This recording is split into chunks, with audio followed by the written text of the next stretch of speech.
안녕하세요. 레모네이드에 투자는 버드야입니다. 안녕하세요. 자, 오늘은 레모네이드 2021년 2분기 컨퍼런스 콜에 대한 리뷰를 짧게 진행해 보겠습니다. 뭐 특별한 내용은 없었기 때문에 그냥 간단하게 훑어만 봐도 될 것 같습니다. 자, 뭐 요거 좀 자세하게 보고 싶으신 분들은 제가 커뮤니티 게시판에 링크를 올려놨으니까 참고하시면 좋을 것 같습니다.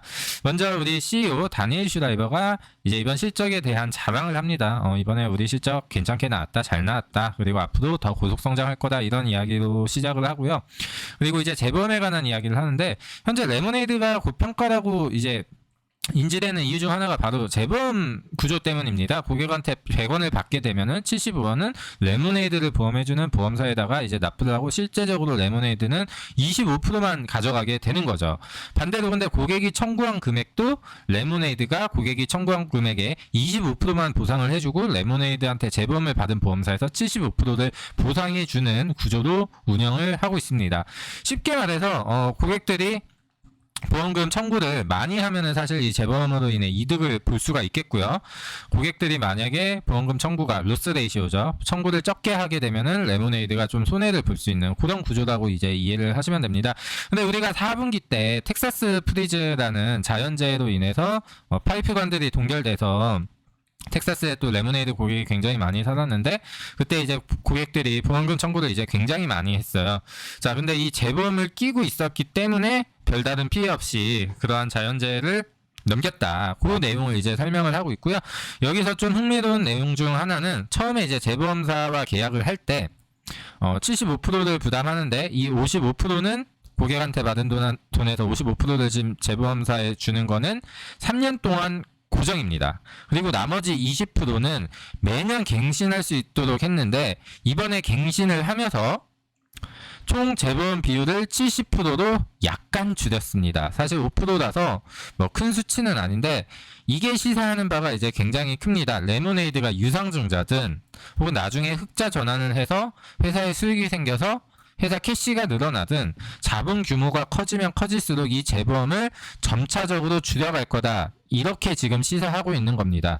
왜냐면 예전에는 레모네이드가 여기 최고 행동 책임자 댄 에리얼리의 그 이론을 기반으로 이제 양자관계, 고객과 보험사 양자관계에서 3자관계로 만들어가지고 고객과의 갈등을 이제 해소하고, 그거를 약간 거기서 나오는 시너지와 힘을 믿고 이제 보험업을 했었는데, JP모건 금융 컨퍼런스 콜에서 다니엘 슈라이버가 우리가 재보험 없이 작동할 수 있다는 확신을 가졌다, 이런 인터뷰를 했었습니다. 그래서 지금 마일스톤이 두 가지인데, 재보험을 끼게 되면 일단은 규제를 피해 가기가 쉽습니다. 이제 미국의 각 주에서 이 회사가 보험업을 할 수 있게 승인을 해주려면 고객들이 보험금을 청구했을 때 이 회사가 보험금을 지불할 수 있는 능력, 이런 것들을 볼 거 아니에요. 근데 자본 규모가 없으면은 보험업을 할 수 있도록 이렇게 승인을 안 해주는 부분들이 있습니다. 레모네이드가 이제 스타트업으로 정말 작은 회사에서 출발했는데, 이 재보험을 끼고 있음으로써 이렇게 엄청나게 단기간에 120만 명이라는 고객을 사실 확보할 수 있었거든요.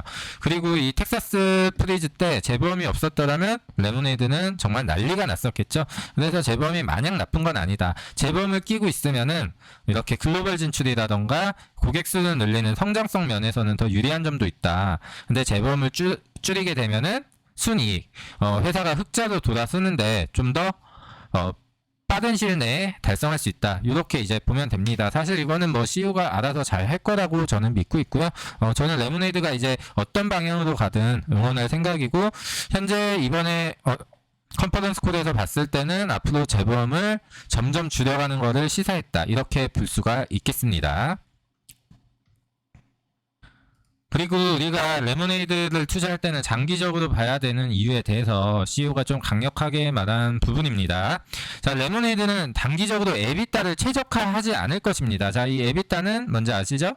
E는 어닝이고요, 이익입니다. 이익. B는 비포, 뭐뭐 전의 이익인데, I, 인터레스트, 이자고요. T는 텍스, 세금이고요. DA는 감가상각, 이런 비용들이에요. 그런 것들을 제외했을 때 이익입니다. 성장주니까 에비타가 좀 중요한 지표고요. 이 에비타가 어떻게 보면 또 가치를 평가하는데, 밸류에이션을 평가하는데 좋은 지표 중에 하나죠.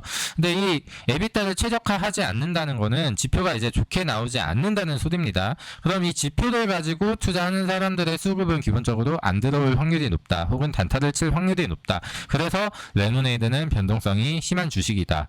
자, 그래서 단기적인 지표를 보고 레모네이드를 투자하기는 정말 힘들다, 그렇게 이제 말씀을 드리고 싶고요. 그래서 우리는 이런 에비타나 EPS보다도 가입자 수를 보고 성장주를 투자하는 마음으로 이렇게 레모네이드를 투자하는 게 바람직해 보입니다. 자, 그리고 우리가 많이 궁금했던, 개인 투자자들이 많이 궁금했던 내용이고 기관 투자자들도 굉장히 궁금했던 내용입니다. 자, 21년 가이던스에 자꾸 자동차 보험이 포함이 안 되고 있어요. 그래서 22년에 출시하는 거 아니냐, 이렇게 질문이 있었는데요. 자, 불확실성이 있다고 합니다. 하지만 제품 개발에 있어서는 실제로 현재 계획보다 앞서 있고 매우 개발이 잘 진행되고 있다고 합니다. 제품 개발 측면에서만 보면은 믿을 수 없을 정도로 고무적이라고 일단 자신하는 태도를 보였는데요.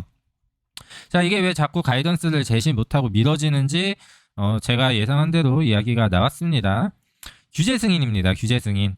미국에 총 51개 이제 주가 있잖아요. 미국은 또 이 51개 주마다 법이나 이런 게 또 다 틀리잖아요. 자, 레모네이드가 이제 팔고 있는 보험 중에 몇 개 주에서는 판매를 하지만 몇 개 주에서는 이용을 못하는 보험 상품도 있습니다. 그래서 이런 규제가 각 주마다 자동차 보험업을 하기 위한 조건이라던가 심사 과정이 다 다를 거 아니에요. 이쪽에서 이제 난항을 겪고 있는 것 같습니다.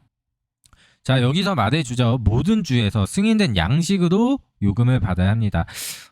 미국에는 이제 51개 주가 있잖아요. 몇 개 주에서 먼저 출발할지는 모르겠지만 모든 주에서 이제 레모네이드 자동차 보험을 하려면은 상당히 오랜 기간 소요될 걸로 보여요. 제 생각에는 21년 안에 적어도 한 개 주 이상에서 영업을 시작할 것 같습니다. 저는 이제 그렇게 보고 있고요. 설사 이게 22년으로 딜레이 되면은 실적 발표에서 가이던스가 나올 때마다 레모네이드 주가는 이번처럼 10% 넘게 혹은 15% 이렇게 큰 하락을 보여줄 것입니다. 근데 그때마다 모아가야 된다. 왜냐? 어차피 자동차 보험은 나옵니다. 무조건 나옵니다. 그 자동차 보험이 잘 될 거라고 생각하기 때문에 투자를 하기 때문에, 그래서 사실 물리는 게 두렵지 않다. 저는 이런 마인드로 지금 투자를 하고 있고요. 자, 이런 부분들로 봤을 때 레모네이드가 앞으로도 상당한 변동성을 만들 거기 때문에 레모네이드에 투자하고 싶다면 항상 분할 매수로 대응을 해라. 이렇게 다시 한번 말씀을 드립니다. 자, 일단은 페이지가 길기는 한데 제가 중요한 내용은 제가 영상에서 전달을 해드렸고요. 그 외에는 이제 제품 상품 판매율이라던가 교차 판매 이런 부분들을 이제 다룹니다. 제가 링크 올려드릴 테니까 좀 더 자세히 알고 싶은 분들은 링크를 통해서 구글에 들어가셔서 이 크롬으로 들어가셔서 이 번역 기능을 활용해서 보시면은 이해하는데 무리가 없다고 생각합니다.